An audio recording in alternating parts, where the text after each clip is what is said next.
have to, because of necessity, grow together until the harvest comes.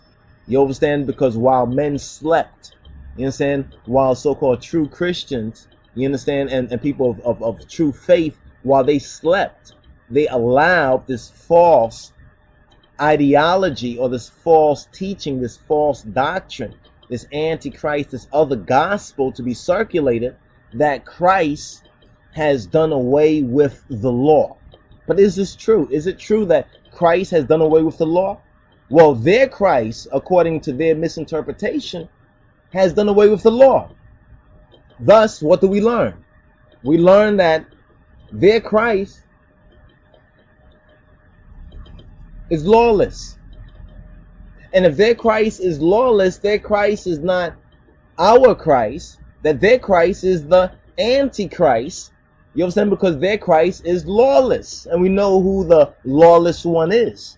You understand? The word, you understand? And the world will teach you who the lawless one is. So it's quite clear. And this is all connected to the white Jesus thing and some of these Negroes, you understand, trying to tell us that we shouldn't be about black liberation theology. We should not be about black empowerment. We should not be about the half of the story that hasn't been told to us about our Ethiopian Hebrew identity, that we are really the lost sheep of the house of Israel. We are really the missing piece, you understand, of the puzzle in this equation of what's going on in this world, in this evil world, that we're not part of that piece of the puzzle. You understand? That it doesn't matter because Jesus has, you know, come for all of everybody, this Jesus that they tell us of. And you have to notice who this Jesus really is. So you got to identify who this Jesus really is. And these sort of folk are not dealing with truth. You see, they're not dealing with truth. When we tell them this white Jesus picture, you understand, is a man-made idol, you understand, that has been purposely used to fulfill exactly what Christ, the true Getachi Jesus Christos, the true Yehoshua HaMoshiach warned us about, the true Hawaria, the apostles warned us about, the scriptures, the true gospel warns us about this other Christ, this other gospel, this other spirit, you understand, that they would seek to disseminate in the last days. Sow the seeds of. Sow the seeds.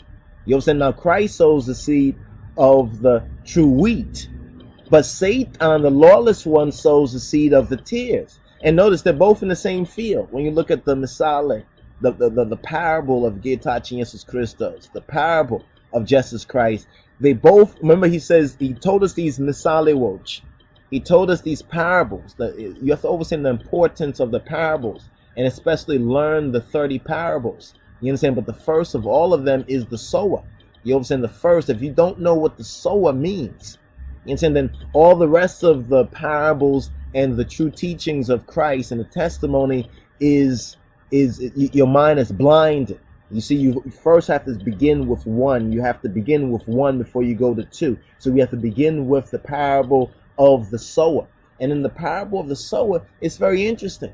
You understand? Because some seeds now fall by the wayside. Now, when you go on in Matthew chapter 13, it talks about the next parable is there's the tears. And we say tears because most of y'all may have grown up in the concrete jungle or the concrete slave ship, the projects, the inner cities. You may not understand what tears is. You may think tears mean crying, like boo hoo hoo hoo.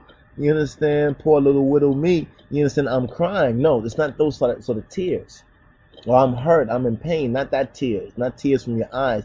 It's talking about what we say, incredad. It's talking about weeds, not weeds like marijuana, not that kind of weed. It's not talking about that kind of weed right there. You understand? Not talking about herb. Really, that's herb. It's not weed. You see how Satan has mixed everything up? He calls this weed.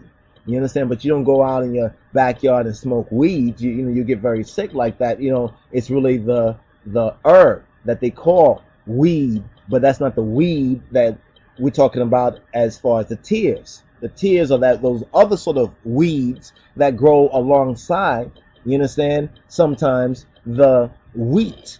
You understand? So now those weeds are these pseudo-Christians or these antichrist deluded Christians, those who have been taken captive by Satan, by Diablos to do his will. and to continually, in spite of the evidence, promote on us and themselves and the people, you understand, of this world, the truly seeking Christians, this false Christ, this antichrist, this instead of Christ. So you have to put this in perspective. You understand? And we just wanted to make a note about this particular point, especially about the lawless point. We're going to touch a little more on that lawless point, you understand, and the law, where you hear these fake ASS so-called Christians talking about that Christ has done away with the law. Therefore, their Christ is not the true Christ, you understand, is the antichrist, because their Christ is lawless. You understand? Christ already says he has not come to do away with the law or the prophets, but to fulfill. You see, the problem wasn't the law. The problem is that the righteous precepts of the law were unfulfilled, were unpracticed, and therefore remained unperfected until the Moshiach, you understand, until the Christos, until the Messiah, you understand, Yahushua, was able to, that man child, that son of God, you understand, that was able to come to manifest that God nature in the flesh, and therefore restore, you understand, to the Ha'adam, restore to the fallen black male, to the fallen humanity that comes from the black male and the black female, to restore to them the Godhead. You understand? The God mind, not the animal mind, not the animal heads that you see here and there, especially in ancient Egypt, the animal heads, you understand? But to restore the true mind of man, made in the image and after the likeness of the highest God. Not these gods, but the God that is higher than all of these gods. And who is the God that is higher than all these gods? It is the God of gods. So we have to understand this whole point about the law. You understand, when they tell us that the law is done away with. I mean, just practically speaking. You hear Christians will preach on Sunday that the law is done away with. But if they have a parking ticket, they're not going to ignore it to pay it.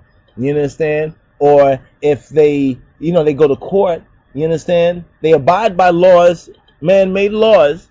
So you're saying the law of God is done away with. No wonder the number of Christians in the world, you understand, continually increases. Ones who become like one-day Christians, almost like the weeds and the tears, how they just sprout up, they just grow up quick, fast, but they're unfruitful.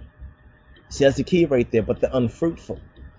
You understand? Because they're not from and of the true seed. So we got to know who we be. You understand? And if we be of the true seed, you understand, we have to know, you understand, and be on our guard not to be deceived. You understand? Because when we're deceived, we're dissing the seed that we be. You understand? And that seed that we be is our true identity. You understand? As the once lost but now found Beta Israel, we as the Falashas of the West, we Ethiopian Hebrews, and we as the elect Rastafari, we have to know our identity. You understand? And now we have to know that which conforms to that identity. You understand? What is that way of life? What is that culture? What is that divine heritage? You understand? What do we lose when we lost our identity? You understand? That stolen legacy. What does it comprise of? What do we lose? And that's what we're going to touch on in the what is feet in the future teachings by the help of Gita Jesus and the will of Yah and the will of Abba Kadus. So stay tuned for that. Give thanks and praise.